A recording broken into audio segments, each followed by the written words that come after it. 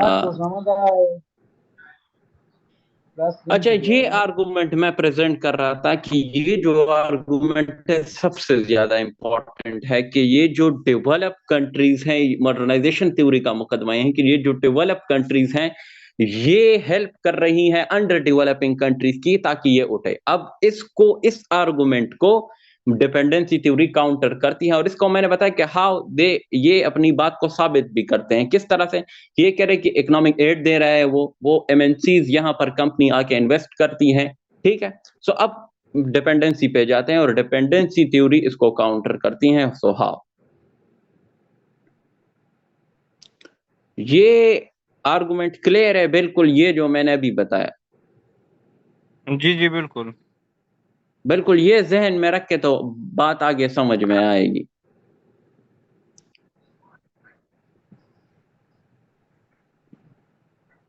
अब अगर आप लोगों को याद हो तो मेम ने भी ये जो हम डिफरेंसेस या वो कह रही थी कि डिपेंडेंसी और मॉडर्नाइजेशन में असल में फर्क किया है, तो यही फर्क है।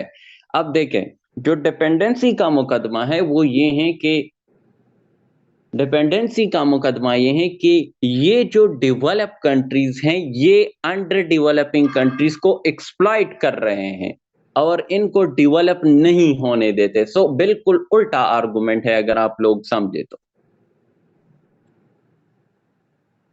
डिपेंडेंसी थ्योरी का यानी डिपेंडेंसी थ्योरी का तो अगर आप लोगों को नजर आ रहा हो तो मैंने लिखा है कि चैलेंजिंग द कन्वेंशनल एक्सप्लेनेशन होता है इस तरह से कि मॉडर्नाइजेशन, मैंने कहा सवाल एक है, सवाल पॉलिटिकल डिस्कोर्स में ये, बल्कि कंपैरेटिव पॉलिटिकल डिस्कोर्स में सवाल ये रखा गया है कि why some countries are developed and some are developing.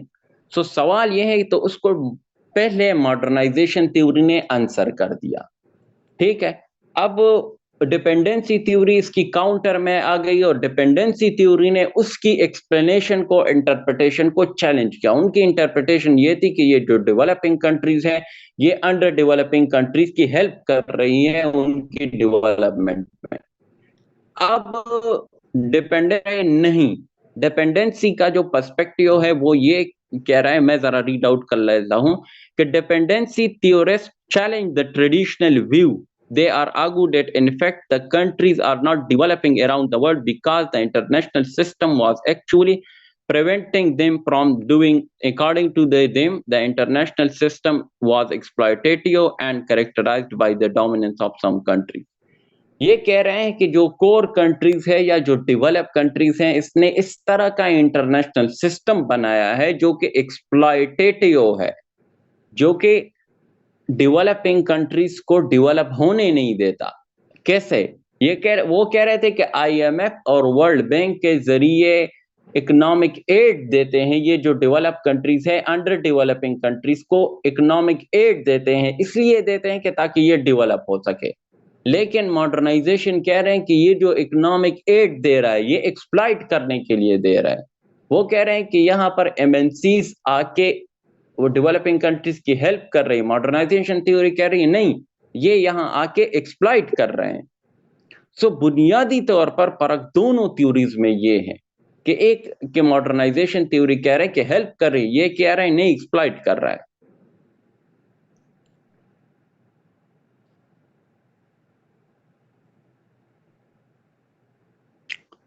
मैंने दोनों लिखे हैं, अगर आप लोगों को नजर आता है तो चैलेंजिंग द कन्वेंशनल एक्सप्लेनेशन मैंने फिर लिखा है ट्रेडिशनल व्यू। ट्रेडिशनल व्यू से मुराद ये है कि ये मॉडर्नाइजेशन थ्योरी की व्यू है या उनकी पर्सपेक्टिव है।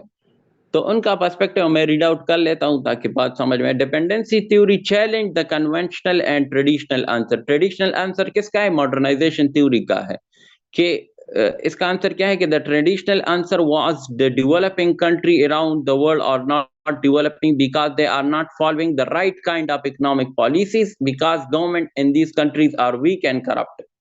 मॉडर्नाइजेशन थ्योरी का मैंने पहले भी बता दिया, मॉडर्नाइजेशन थ्योरी कह रहे हैं कि ये right kind of policies adopt नहीं करती, इनकी इंटरनली गवर्नमेंट्स करप्ट है, ठीक है। डिपेंडेंसी कहती है नहीं, ये इंटरनेशनल सिस्टम की वजह से डेवलप नहीं हो पा रही। तो यहां तक अगर किसी को, यानी ये बहुत मेन इंपॉर्टेंट बात है कि अगर यहां तक किसी को मेन आइडिया का पता नहीं है और इसमें कोई कंफ्यूजन है या कोई पॉइंट ऐड करना चाहता हूं या कोई इंटरप्रिटेशन करना चाहता हूं तो वो कर सकता है।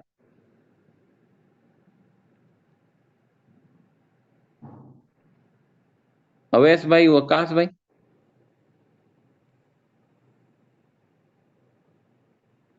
मुझे लगता है किसी का कोई सवाल नहीं है तो we can move ना forward. दर्जा मस्त दर्जा उसामा भाई, जबरदस्त रवाने। ठीक है। द मेन डिफरेंस यानी पदी जमादारी की शिदा मेमम डिस्कस क्लास के नो पदी यो टेक्निकल या कंसेप्चुअल सवाल रातले शिदा यानी सड़ी तपत है कि यार सस डिफरेंसेस दी द्वाड़ो की। आओ बिल्कुल दा डेर इंपॉर्टेंट करे बिल्कुल। तो आगे डिपेंडेंसी थ्योरी ने यानी दुनिया भर की जो कंट्रीज है उनको कैटेगराइज किया हुआ है। 4 कैटेगरीज इन्होंने बनाई है। डिपेंडेंसी थ्योरी की 4 कैटेगरीज है। नंबर 1 कैटेगरी है कोर कंट्रीज की, कोर कंट्रीज की अब पहचान मैंने लिखी है, ये सबके पास, सबके साथ मैं शेयर भी कर लूंगा, ये जो पीडीएफ है शायद सब लोगों के पास हो भी। इसकी पहचान ये है कि core countries are the most economically advance, यानी इस पे सवाल इस तरह आ सकता है, पॉसिबिलिटी है कि वो कह रहे कि पाकिस्तान आप किधर प्लेस करते हो, यानी जो डिपेंडेंसी थ्योरी की डिवीजन है कंट्रीज की या इनकी जो क्लासिफिकेशन है, अब पाकिस्तान किस कैटेगरी में आता है। सो हम इस कैरेक्टरिस्टिक्स ज्यादा इंपॉर्टेंट है ताकि कैरेक्टरिस्टिक्स हम समझें और ये हमें याद भी होता कि हम पाकिस्तान पे रिप्लाई करें, और मैं आखिर में करूंगा भी। कोर कंट्रीज की डेफिनेशन ये है, core countries they are economically advance, और दूसरी जो सबसे बड़ी इंपॉर्टेंट बात है, दे हैव ग्लोबल इन्फ्लुएंशियल, ये इनकी दुनिया में इन्फ्लुएंशियल ज्यादा होती है, यानी ग्लोबली ये डिसाइड करते हैं, लाइक अमेरिका, कि उनका सबसे ज्यादा ग्लोबल इन्फ्लुएंस हो। तो ये ग्लोबल इन्फ्लुएंस, इकोनॉमिक स्ट्रेंथ, दो निशानात हो गए। Strong industrial and technological capacities, advanced financial system हो उनके पास, सिग्निफिकेंट पॉलिटिकल स्वे हो, स्वे का मतलब है इन्फ्लुएंस हो, सिग्निफिकेंट यानी पॉलिटिकल इन्फ्लुएंस हो उनका एक्सटर्नली भी और internally.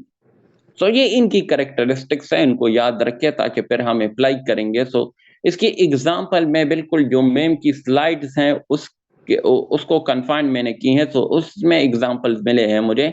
USA, United Kingdom and France are the examples of core countries. Periphery of the centre, second category है पेरिफेरी ऑफ द सेंटर।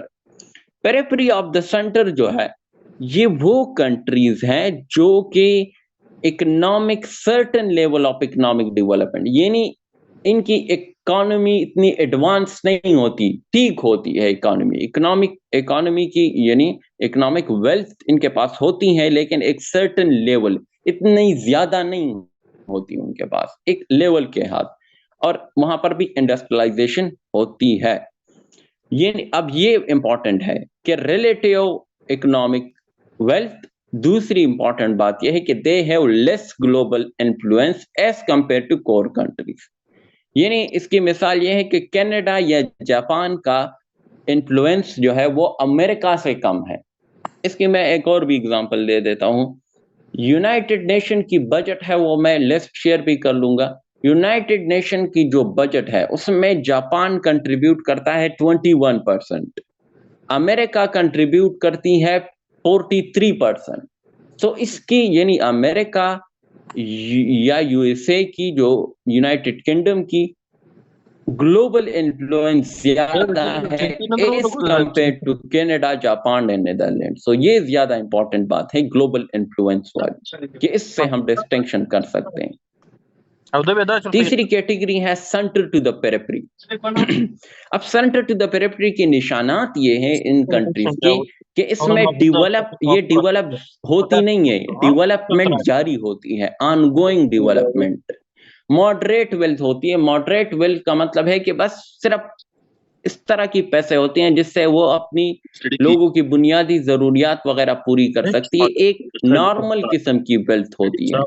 और इन कंट्रीज में जो इंडस्ट्रीज है वो अभी लग रही है, वो अभी इमर्ज कर रही है, और ये जो है ये ग्लोबल इन्फ्लुएंस में लेक करते हैं, इनका ग्लोबल इन्फ्लुएंस नहीं होता, ठीक है।